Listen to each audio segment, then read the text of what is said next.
Film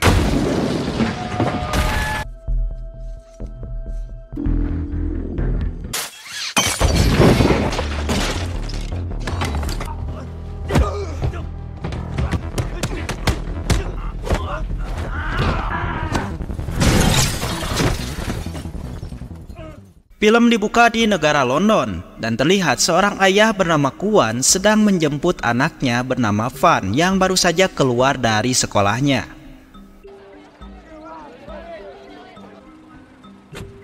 Lalu anaknya meminta sang ayah untuk mengantarkannya ke toko baju karena ia ingin membeli sebuah gaun. Namun sebelum masuk ke toko, ternyata Pan tidak sengaja bertabrakan dengan seorang pengendara motor.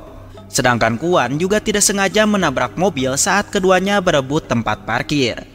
Mengetahui itu, Kwon pun langsung keluar karena ingin meminta maaf kepada si supir. Namun tiba-tiba terjadi ledakan dahsyat di sana. Ledakan itu membuat wajah Kwon berdarah karena terkena serpihan kaca.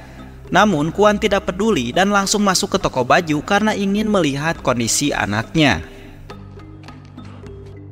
Sementara itu, sebuah stasiun TV tiba-tiba mendapatkan telepon dari seseorang yang mengaku IRA atau organisasi militer yang menginginkan persatuan Irlandia. Lalu mereka mengatakan kalau ledakan bom tadi adalah ulahnya. Mengetahui itu, bos stasiun langsung menyuruh semua karyawannya untuk menyelidiki lebih lanjut mengenai teroris tersebut.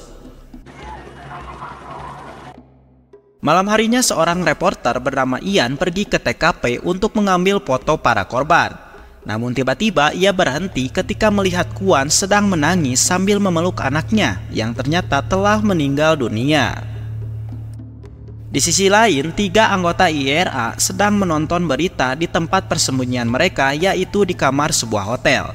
Lalu salah satu dari mereka berpendapat bahwa mereka harus berdiam dulu di kamar ini sementara untuk mencegah pemeriksaan dari polisi. Di tempat lain, seorang menteri bernama Asep baru saja selesai kikimocian dengan selingkuhannya yang bernama Maggie. Tidak lama, istri sahnya yang bernama Mary menelpon Asep untuk menanyakan soal pengeboman tersebut. Lalu Mary menanyakan keadaan Asep karena semalam ia tidak pulang ke rumah. Mendengar itu, Asep pun menjawab kalau dirinya semalam sedang bermain gaple dengan bapak-bapak komplek. Pagi harinya, Asep pergi ke kantor kementerian untuk membahas soal pengeboman bersama bawahannya. Tidak lama ia ditelepon oleh politisi Inggris yang bernama Catherine yang menanyakan soal pengeboman tersebut. Tidak hanya itu, Catherine juga meminta Asep untuk mencari pelakunya karena ternyata Asep ini merupakan mantan anggota IRA 20 tahun yang lalu.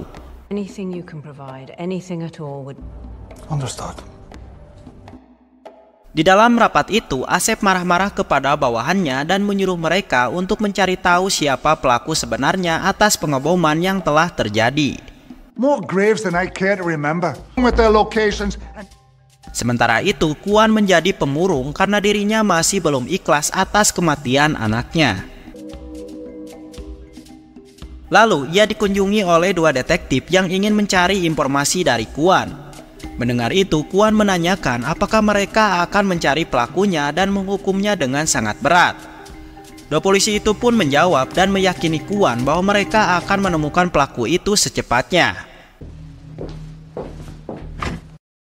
Setelah itu, Kwon mendatangi markas penanggulangan anti-teroris SO15 di London dan menemui komandannya yang bernama Bromley. Di sana, Bromley mengatakan kalau dirinya akan segera menemukan pelaku karena ini merupakan tugasnya. Namun Bromley menyampaikan kalau pelaku-pelaku saat ini susah untuk ditangkap karena mereka bergerak di bawah pemerintahan Irlandia. Lalu Kwon memberikan uang senilai 1.000 pound sterling kepada Bromley dengan tujuan ingin meminta daftar nama para pelakunya. Namun Bromley bukanlah petugas korup sehingga ia pun menolak uang suap itu dan tetap menjamin bahwa dirinya akan menangkap pelaku itu dengan tangannya sendiri. Yes, I'm Chinese now.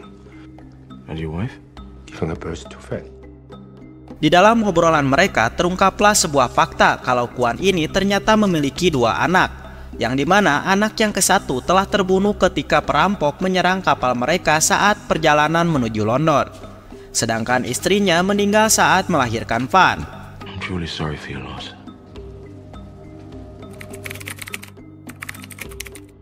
1 bulan pun berlalu dan ternyata para petugas masih belum menemukan petunjuk tentang para pelaku pengeboman. Maka dari itulah Kwon memutuskan untuk mencari para pelaku dengan tangannya sendiri, yaitu searching di Google.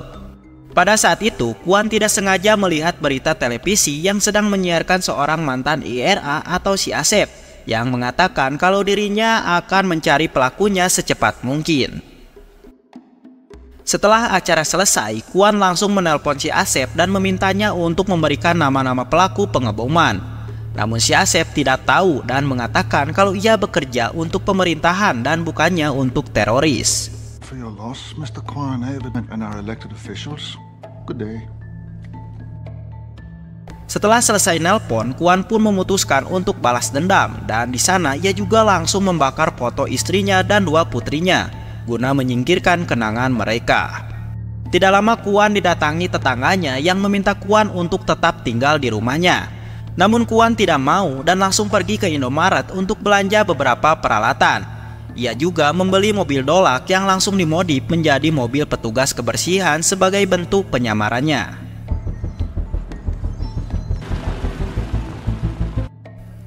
Setelah semuanya siap, Kwon pun pergi ke Irlandia untuk menemui si Asep di kantornya.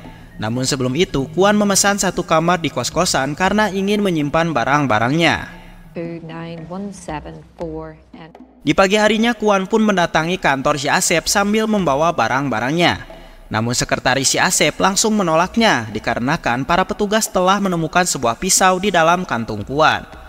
Namun saat akan diusir, tiba-tiba Kwon bertemu dengan si Asep yang baru saja selesai rapat.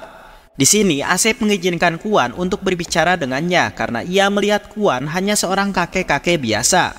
Ketika ngobrol, Kwon membahas soal masa lalu Asep yang merupakan mantan pemimpin IRA. Bahkan Kwon juga menunjukkan sebuah koran yang menyatakan kalau Asep telah bangga menjadi pemimpin IRA. Maka dari itulah Kwon meminta nama-nama para pelaku pengebom. Mendengar itu Asep menjawab kalau ia tidak tahu apa-apa tentang mereka. Menyadari kalau Asep telah menyembunyikan sesuatu, tiba-tiba Kwon mengancam akan membuat Asep untuk memberikan nama pelakunya. I for choosing you, Mr. Hennessy. Lalu Kwon pergi ke WC sambil membawa korek, tali, udut jarcop, dan 2 botol. Yang dimana bahan-bahan itu ia racik menjadi sebuah bom.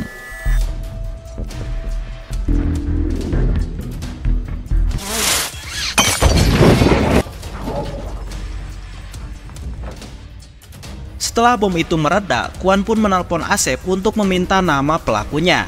Namun lagi-lagi Asep mengaku kalau ia tidak tahu apa-apa.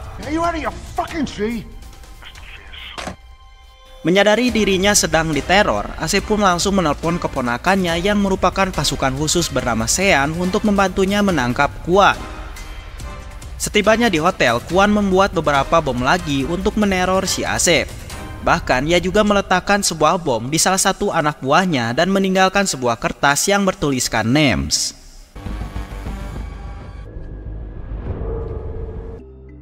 Pagi harinya anak buah Asep berhasil menemukan tempat tinggal Kwon di sebuah kos-kosan. Tanpa pikir panjang mereka pun langsung mengepung Kwon. Namun untungnya Kwon jago dan berhasil lolos dari mereka.